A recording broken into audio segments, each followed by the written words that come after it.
Malgrin, the Gilded Tyrant. His presence commanded awe and fear. Imagine a towering giant draped in gold and jewels. His eyes, once warm, now blazed with avarice.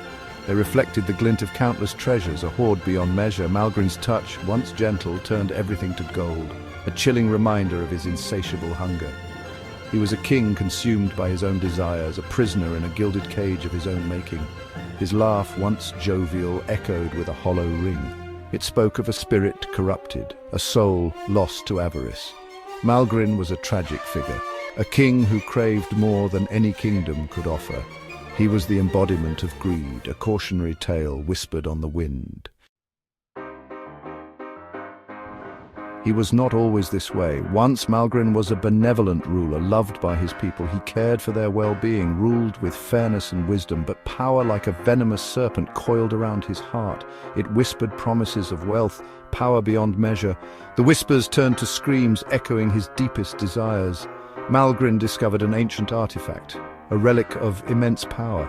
It promised untold riches, the fulfillment of all desires. Blinded by ambition, he claimed it for his own. The artifact, a gilded mask, fused to his face. His transformation began. His skin turned to gold, his heart hardened like the metal he craved. Malgrin, the king, was no more. In his place stood a tyrant, consumed by an insatiable hunger. The artifact granted him the power he craved. A touch turned anything to gold. At first, it seemed a blessing.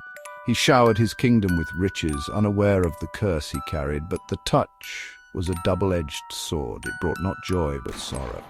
He could no longer feel the warmth of another's touch, the taste of food, the scent of flowers. His golden touch, a symbol of his power, became his prison. A cruel irony.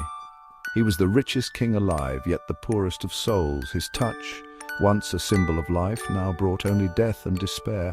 He was a king who could buy anything, yet had nothing. His heart, encased in gold, was cold and empty. He yearned for connection, for love, for the simple joys he had lost. Malgrin's every thought was consumed by greed. It was a relentless hunger, a gnawing emptiness that could never be filled.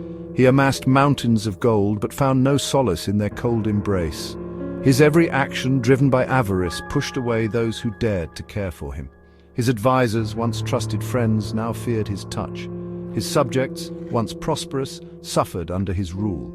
Their fields lay barren, touched by the gold that spelled their doom. Malgrin, blinded by his own greed, remained oblivious. He was a prisoner in his own palace, a slave to the very power he craved. He had become a monster, feared and hated. The once great king was now a cautionary tale, a tragic reminder of the corrosive power of greed. What fate awaited him? Would he break free from the curse, or would he remain forever trapped in his gilded cage?